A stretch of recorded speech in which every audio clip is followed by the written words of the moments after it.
E aí pessoal, beleza? Fernando falando aqui para vocês e hoje a gente vai aprender como desenvolver o seu inglês na escola. Exatamente, é perfeitamente possível desenvolver o seu inglês na escola, mesmo você tendo bastante dificuldade. Primeiramente, vamos entender como é que o inglês é abordado na escola. O inglês abordado na escola é muito focado na questão gramatical, no quesito regras do inglês. E a gente sabe que não dá para entender muito bem uma regra gramatical se você não sabe o que as palavras significam. Se você está com dificuldade de aprender inglês na escola, é porque está de falta na base do inglês. E quando eu falo base, não me refiro ao quesito gramatical, me refiro ao quesito de vocabulário. Aqui no canal a gente já tem alguns vídeos relacionados à aquisição de vocabulário. Então eu te indico a assistir para que você tenha um maior aproveitamento dessas aulas na escola. Então a primeira coisa que você vai ter que fazer é desenvolver sua base de vocabulário. Transformar aquelas coisas que você não compreende em algo que você compreende. A gente quer entender o que as palavras significam. Outra coisa que você tem que fazer é revisar os conteúdos que você viu na escola. O tempo que a gente tem na escola é muito pouco para abordar alguns conteúdos no inglês.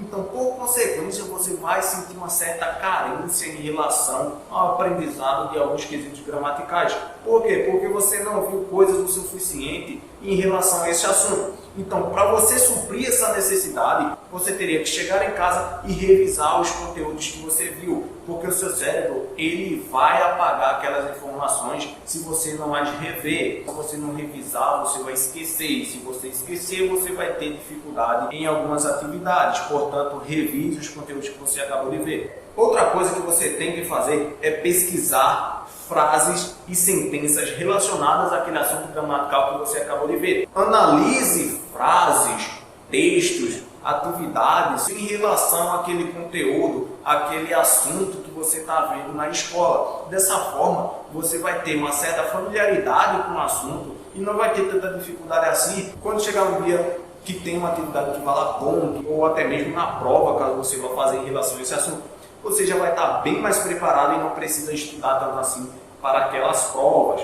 E falando em provas e atividades, a gente sabe que na escola a gente tem muita atividade e muitas questões para resolver. Portanto, você tem que pesquisar questões, atividades, exercícios relacionados àquele assunto que você viu na escola também, para que você tenha um maior nível de compreensão em relação a como é abordado aquele tema nas questões. Então, dessa forma, você vai ver aos poucos que o inglês ele vai se tornar bem mais fácil e bem mais prático em relação a isso. Então, por hoje é só, pessoal. Não se esqueça de se inscrever no canal, ativar o sininho das notificações, compartilhar com seus amigos e deixar um comentário aí abaixo para que eu possa tirar alguma dúvida que você tenha. Então, por hoje é só. Tchau para vocês e até a próxima aula, pessoal.